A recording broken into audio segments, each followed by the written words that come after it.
What is the meaning of debugging? Suppose if anything goes wrong in the system or in the setup, so it is very difficult to find out where the mistake was. All digital computers works based on this digits, zeros and 1, or where it works with numerical data. In the first generation, they were using machine level language for instructions, and here they were using assembly level languages.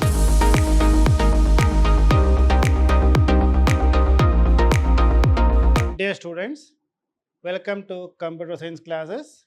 I am Ravi Kumar KR, lecturer in Computer Science, Vidhyaashram PU College, Temple of Excellence, Mysore.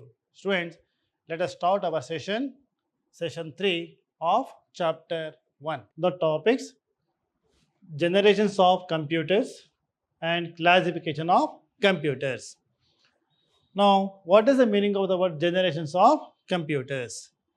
And the history of computer, we have started studying from abacus till the last device, that is Hermann Hollerith tabulating machine.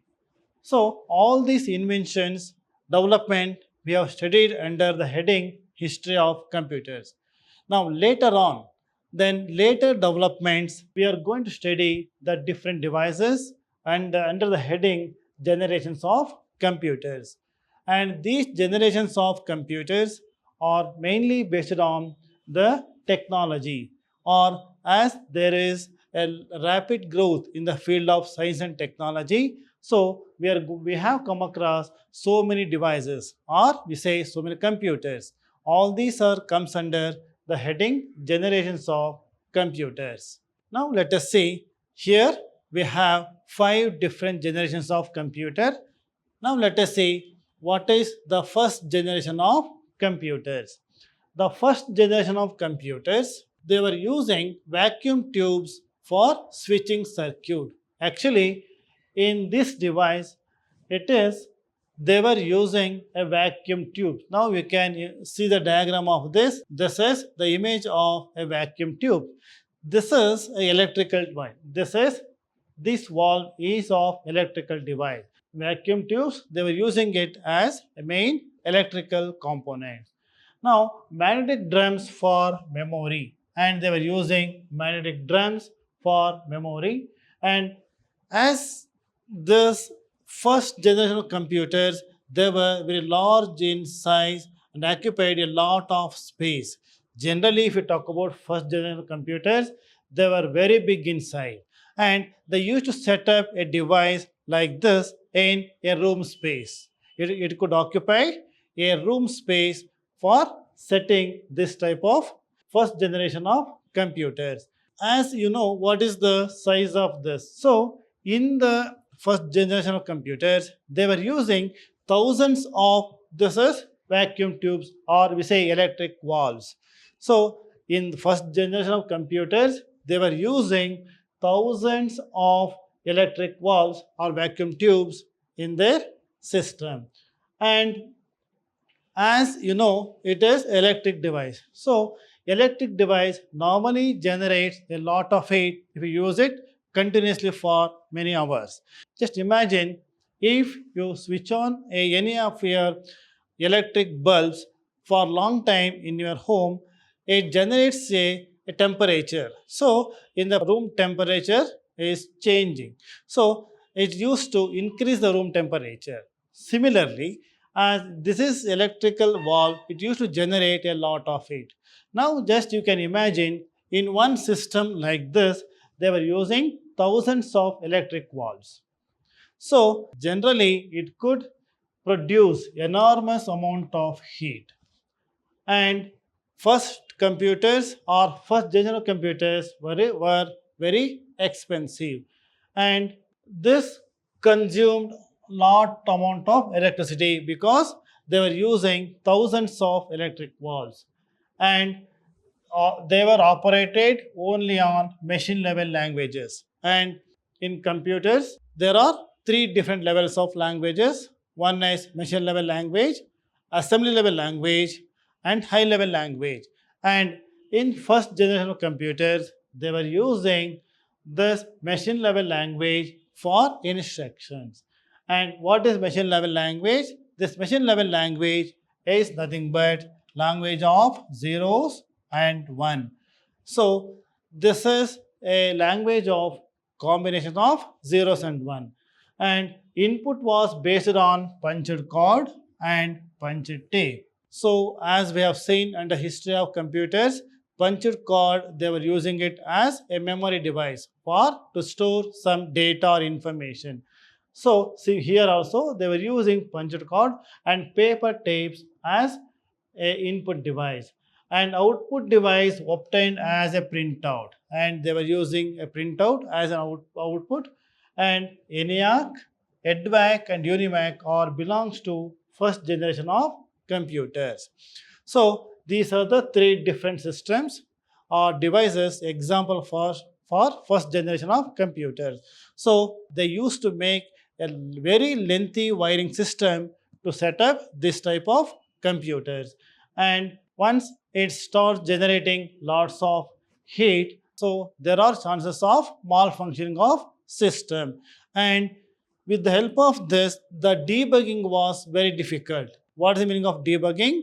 Suppose if anything goes wrong in the system or in the setup, so it is very difficult to find out where the mistake was, or they very difficult for them to identify which of the electric valves are not functioning or maybe malfunctioning. So because of this, the debugging was very difficult. Now let us see what is second generation of computers. Second generation of computers, the transistors is the main electronic component. Now, if you observed in the previous slide, first generation of computer, they were using electric valves. So, first generation computer is electrical computer. Now, this electric valves are replaced with a transistor. It is electronic component. So now you can see the image of transistor and you can look at the size of this. So as compared to electric valve, it is very small in size. So because of that, computers become very small as compared to first generation of computers. Next, because it's electronic component, it used to work faster and economical energy efficient. Now the transistor is energy efficient device, is electronic component, and is more reliable than first generation of computer system. This produce considerable amount of heat as compared to electric valves. This produce considerable amount of energy or heat, and they were using punched code for input and printout for output, and they were using assembly level languages. So in the first generation they were using machine level language for instructions, and here they were using assembly level languages, and magnetic core technology for memory. So they used to make use of the magnetic core technology to store information or to work as a memory. So this is second generation computers. Now let us move on to next slide. It is third generation of computer system. Here integrated circuit or ICs. Now you can see the picture of this. This is called IC or integrated circuit. So the main electronic component used in third generation computer is IC or integrated circuit. And what is an IC? Actually, the transistors, as we have seen in a previous generation of computers, the transistors were made smaller in size and placed onto a silicon chips and called as ICs. Means with the number of transistor circuits, they used to make one IC. So you can imagine that one IC, it is made up of so many transistor circuits. And with the help of this, so they've increased the speed and efficiency as compared to previous generation, as compared to second generation. And they have started using keyboards as input device, monitors and printout as output devices. So in third generation of computers, the main electronic component was IC or integrated circuit, and these circuits, ICs, are made up of so many transistor circuits and they used to place onto silicon chips to form an ICs. And with the help of this, and the computers were very speed and more efficient, and keyboard and monitors, they were using it as input and output devices respectively. And LSI and VLSI. Here, LSI stands for large scale integration and very large scale integrated circuits. These two are advanced ICs, and they were using these technologies in third generation computers. Now let us see what is next one. So next one is fourth generation of computer. Now this is the microprocessor is the main electronic component. Now we can see the image of this. So this is a device called microprocessor. It is an electronic device. And the microprocessor is the main component as thousands of ICs were built onto a single silicon chip to form a microprocessor. So what is a microprocessor? It is an electronic device and it is made up of thousands of IC circuits and to form one single microprocessor. Now you can imagine how the efficient it is as compared to transistor and as well as ICs. So because of this, the size has come down. Because ICs are small in size, the size of computer has reduced as compared to previous generations, and it is more powerful, and they could be linked together to form a networks. Means we are using these type of computers for networking. So these are the features of fourth generation of computer, and the present day computer belongs to fourth generation. So we are all working or using computers which are belongs to fourth generation of computers. Let us move on to next slide. Now it is fifth generation of computer. Next one is fifth generation computers, and it is based on AI or artificial intelligence or nothing but robotics. Fifth generation of computing devices based on AI or artificial intelligence are still in the developmental stage and more powerful. They could be linked together to form network. So what is AI? Here, AI is nothing but artificial intelligence. Students, all of what we have learned so far is a computer is an electronic device and is a dump machine. If I said dump machine, it depends on the human beings for instruction. So it works exactly the how it has been programmed by the user. So as the computer does not have a brain, it cannot think on its own. It depends on the human instruction. So what is fifth generation of computer? So this is it is with the concept of AI. Here, what is AI? It is nothing but we are making a computer or a machine to work like human being or to think like human beings. So that is the concept of AI. Nowadays, this word AI is making lot of sounds and even in the news channels or in the newspapers or in social media. Now now AI is emerging as the new technology in the field of computer science. So they could be linked together to form a network and it could be more powerful. Students, as of now, this development, it is under developmental stage, means it is under processing. So AI is nothing but artificial intelligence. We are making a computer to think like human being so that it can take decision on its own. That is the concept of artificial intelligence. Now, till now, we have studied the generation of computers, and these generations were mainly based on the technological developments or improvement in the field of science and technology. Now, let us go to next concept is classification of computers. Now, we have studied the history, then generation. Now, we are going to study what are the classification of computer system. So, mainly the computers can be classified based on two or three factors. One is based on the principle of operation, how a particular computer works. Based on his principle, that is a type of classification.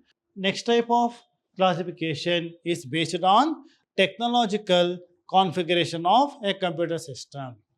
Now let us see what is the classification based on principle of operation. So based on its working, we are classifying the computers into different types. Now under this, the first type is analog computers. Analog computers. What is analog computers? Analog computer is a computing device that works on continuous range of values with a minimum and maximum value. What is analogous? Analogous is nothing but the information or calculation based on the signal. Student, you might have heard something like a graph. Suppose this is the here. If I mark it as 0, and you can see something like the graph like this. And actually, these are nothing but your analogous signals, or we can say analogous data. What is analogous data? Analogous data are in the form of graphs. So it is not in the form of digits or numbers. And very good example for this I can give you is ECG, electrocardiogram report. If you go, you might have come across a report that is called ECG report. If you look at the ECG report, it is a lengthy a paper. On that you can see so many lines are nothing but graphs. So that conveys some information to the doctor or to the concerned person. That is also a data and information. So that is analogous data and analogous information. So this analogous computer, they used to work with those type of data and used to give us in the form of analogous signal as a result. So analogous computer used to work on continuous range of values. And another example we can see here is a sphygmomanometer, that is to check the BP or blood pressure. Now we can see that the range, how the doctors or maybe in any diagnostic center, how they going to check your BP. So they are going to rate your blood pressure by looking at the mercury level. It is moving from one range to another range. So this is an example for analogous data and analogous information. So this is the computer they used to work with analogous range. It used to work with analogous data and information. One more example for this is a thermometer. So we're using thermometer to measure a temperature. So as and when there is a change in the temperature, maybe in a room or maybe in an environment, the mercury level, it keeps moving from one to another range. Those type of calculations are to be done with the help of analogous computer. Now let us move on to next slide. Next type of classification is digital computer. Nowadays, nowadays we are using computer. These are digital computers. So what are digital computers? The digital computers are those that operate with information, numerical values, or otherwise represented in a digital form. Here, what is the meaning of digital form? We are going to represent all data and information in the form of digits. They are called as zeros and one. So these type of digital computers, they used to work with the numbers or numericals, zeros and one. So they are called as digital computers. They give the result with more accuracy and faster rate. So it works very fast, as well as it produces or it gives us accurate result. Next one is hybrid computers. This is another type of computers, and it is a combination of analog computers and digital computers. So here, these hybrid computers are built with the best features of analog computers and the best features of digital computers, and with the help of those two features they have come up with hybrid computers. So those are capable of accepting input and output in both digital and analogous signal. As we have seen in our previous slide, analogous computer used to work with only analogous data in the form of the information or data in the form of signals or in the form of graphs. But digital computer used to work with the digits, zeros and one. So as hybrid computers is a combination of analog and digital computers, it used to work with digital data as well as analogous signal or analogous data. A hybrid computer system setup offers a cost-effective method of performing complex simulation. So this is another type of classification based on the principle of working, that is hybrid computers. Students, in this session we have discussed about the generation of computers. Under that, we have studied the 5 different generations based on different electronical components they were using in the system. And also, one of the classification based on the principle of working. Under that, we have studied analogous computer, digital computer, and hybrid computers. Now, let us continue our discussion in my next session. Thank you very much.